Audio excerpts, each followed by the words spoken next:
Alrighty, folks, I would not be doing my job if we didn't talk about Ray Dalio's comments over the weekend. He said, and I quote, "I'm not worried about a recession. I'm worried about something worse than a recession. I am concerned about the global monetary system breaking down." Taylor, you've been on Wall Street for 12 years. You work with the top 1% of the 1%. What is Ray Dalio really telling us? And what are your thoughts? So Ray is one of the brightest minds in the past half a century when it comes to investing, economics, capital markets, etc. So when he Portfolio says, construction. yeah. Oh, portfolio construction, he's second to none. We can discuss that in a minute. But when he says this, you got to take it seriously. I will say that he is a bit of a broken record when it comes to this topic. Ray has been incredibly, incredibly concerned for a number of years with the national debt and the printing press that we continue to turn on. So either Ray has unfounded concerns or Ray's concerns just haven't come to fruition yet. He might have been And early. Yeah, he yeah, might he's either early or he's wrong, and have. we'll find out only in hindsight whether he's early or he is wrong. But he is very concerned about the perpetual nature of our country and countries abroad to continuously print money in the face of the nasty environment that we're in. Our solution every time is just print it. Yeah. Well, I think Ray Dalio's actually going deeper than that. He's starting to talk about kind of the four things that are happening in the environment, almost civil war level Yeah. infighting in our own Yep. country, right? Yep. Blue hates Yep. red hates blue. And, anything a blue does is bad, all that nonsense. So he's highlighting that as a big risk factor. He's also highlighting, obviously, the China-US trade war. That's what I think has really put him down this path. I think he's looked at the tariffs, the kind of all at once, the chaotic rollout. And in his mind, I think what happened is, in his mind, this concern he had is this is the event. And now he's like, worst case scenario, right? He's talking about the freaking monetary system breaking down. Yep. I can't even fathom what that would look like. Yep. You're 100% right. And one of the things that Ray has been preaching about for years now is just the wealth inequality. And his point on this is the printing press that continues to be turned back on and back on leads to those that have investments in the market continue to get buoyed from a bottom-up perspective by the government printing and spending or giving to us to spend. And what it does is it perpetuates this wealth gap, that it gives this growing disparity. And that's a lot of where he comes with the civil unrest conversations. And he's not wrong. He's bombastic.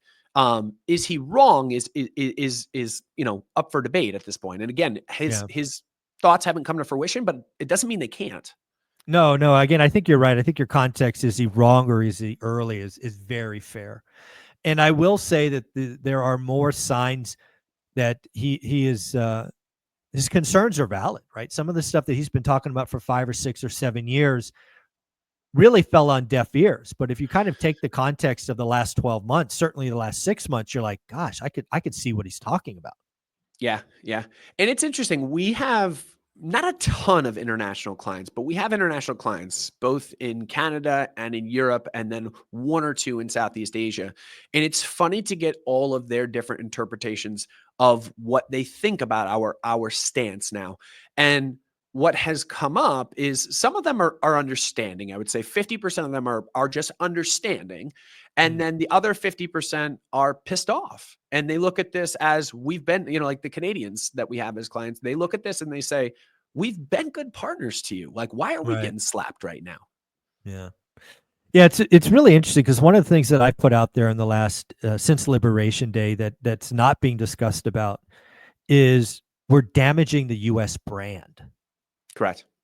Right, where we've gone after everybody with everything, and the fact that we call these reciprocal tariffs, which is complete nonsense, right? They are not reciprocal tariffs; they were some trade imbalance calculation. Correct. Totally miscommunication. Correct. That's where I think this thing can get really bad, right? If we really damage the brand going forward. It's funny. I think about the NFL. They always talk about valuing the shield, right? The NFL shield. Yep. Right. Do everything. That's paramount to number one. I really think the U.S. brand is damaged. We're already seeing the travel data. I don't know if you've seen the charts. You probably have, where Yep. travel from many European countries is down 30%. Yep. I'm going to be interested with Q2 earnings. So again, we're 90 days away, 100 days away. If we're going to see foreign demand for our goods like Nike and Starbucks and other U.S. brands just take a nosedive from Yep. foreign countries, this could be a massive problem. It will damage earnings. International companies can get 50% of their revenue and profit from overseas. If that falls, we got a problem.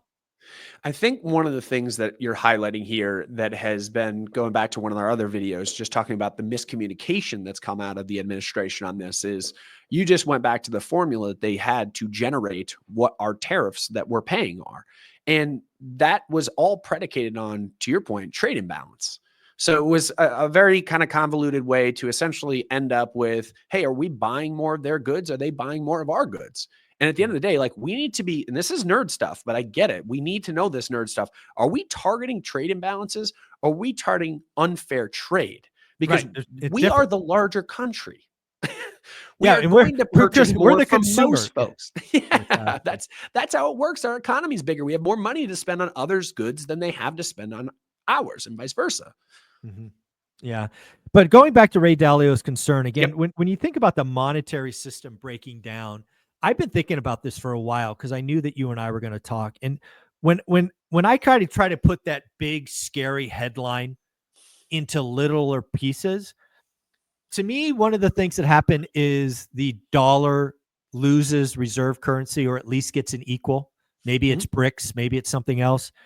Maybe it's debt default. You know, we've heard for years that there's going to be this massive Bretton Woods debt default or whatever, you know, is called. I mean, when I think about what a monetary system breakdown looks like, those are the only things I can think of. But what else could happen?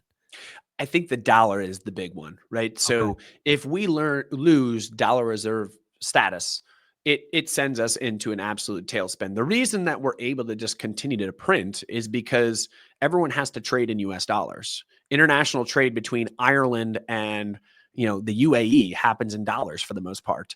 And so people are constantly buying our currency or buying our treasury in order to fund the international exchange that they're taking place with. If that goes away, we can't continue to print.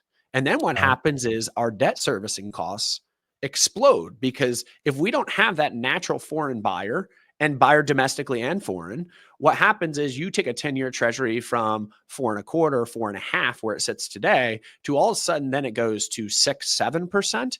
And every 1% movement in our 10-year treasury costs us at this about $300 billion in debt servicing per year, or $3 trillion over a decade. So if you get a move upward of 2%, which if we start to get the chinks in the armor and that starts to play out, then bang, you have our debt servicing, double. Like, that's crazy to think, but that's the reality of how quickly it can move. Yeah, the last thing kind of running on this, again, back to Ray Dalio pointing at some things that was concerning to me on Friday. So even before Ray spoke, or at least before I heard what Ray said, was the fact that the US dollar was acting like a third world country, an emerging market. And what I mean by that was rates went up noticeably and the dollar got weaker.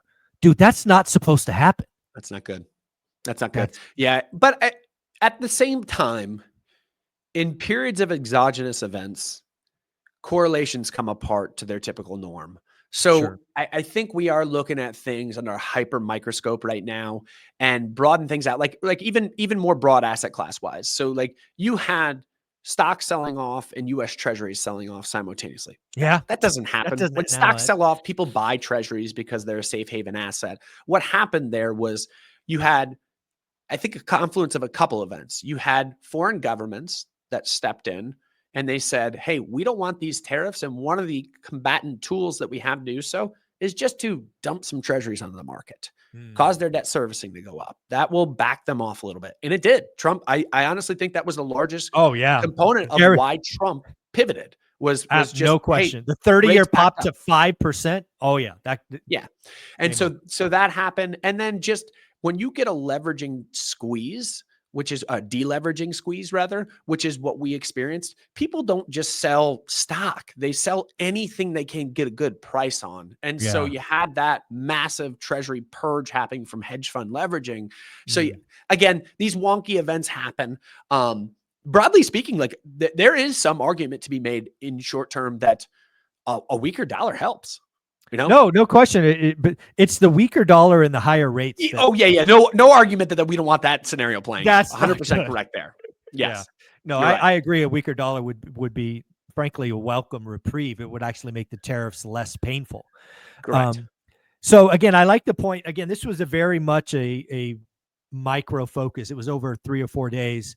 But anything that gets that wonky, and then Ray Dalio comes out. So would it be fair to say that if this continued for a month and certainly a quarter, where the U.S. dollar got weaker as rates went up, then it would be a red alert?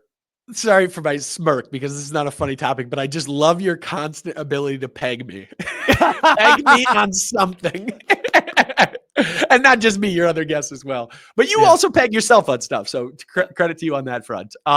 Yes, if we see this trend perpetuate, it will highlight bigger problems in the foundational structure of our country. No doubt about it. If you have continuous dollar weakening against strengthening interest rates on the other side, there is no way to look at that but an ominous canary in the coal mine type scenario. And I think it's all going to depend on the degree to which the magnitude of the moves, kind of take place, and the rapidness, if that's a word, would be kind of where the concerns come in.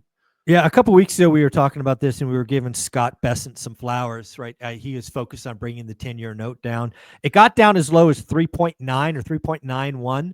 It's not there today. I think it is down a little bit today. But do you still think his goal is the 10-year note, given all this short-term debt that Janet Yellen left with him to roll over? I wonder where Scott Bessent is on a lot of this stuff. Scott Bessent is a true billionaire that made it in the markets, that understands economic policy really, really well. I'm very curious to know whether he is actually believing what he is now saying. And I know I'm not answering your question directly, but it's a bigger thought that I have of like, does he actually believe that, hey, we can do this tariff effectively, et cetera, and here's the marching orders to get us where we need to be? Or is this Lutnick in his ear? Is this Navarro in his ear? Is this Trump in his ear, forcing him in the direction to, kind of do things in their model? I don't know the answer to that. To state the obvious, it'll be interesting to see how it plays out. But on Bessent's topic, like, yeah, we had a reprieve in coming down of rates. That was fear. That wasn't a good reprieve in rates. Yeah. That wasn't a good reason. I will say the one thing that, and this is fear driven too, so I guess I'll immediately take it back. But like the one big positive that's come out of this is oil. And I don't necessarily think that you can say it's deregulation that's driven oil prices down. I think it's fear of a recession. It's fear of a worldwide recession. Correct. Yeah, that's what oil's telling us. I don't think that that's been a success, if that's kind of what we were getting at there. I don't think that Bessent's positive spin on this is actually what's playing out. I think it's fear. Yeah, so I guess my question really is, do you think Scott is hyper-focused on the 10-year note because that's the debt he's got to refi? Do you think that? I think I do think that it's important to him, but I think that is going to be the poster child of, okay, if we can't focus on the market, we'll focus here and we'll toggle back and forth in this political paddle game that we're playing right now. I don't necessarily think that is his end all be all, but there is a knock-on positive effect of fear in the market. And it's the fact that we can finance debt more cheaply. Well, at the end of the day, folks, we get the pleasure of talking to a 12-year Wall Street vet, and somebody who works with the top 1% of the 1% each and every week. Taylor, where can they find you? Yeah, find us on Instagram, on TikTok. Do daily clips there, and we're at Life Goal Investments. Go look it up, folks. Life Goal Investments, 60 seconds. You won't regret it. Later. Thank you.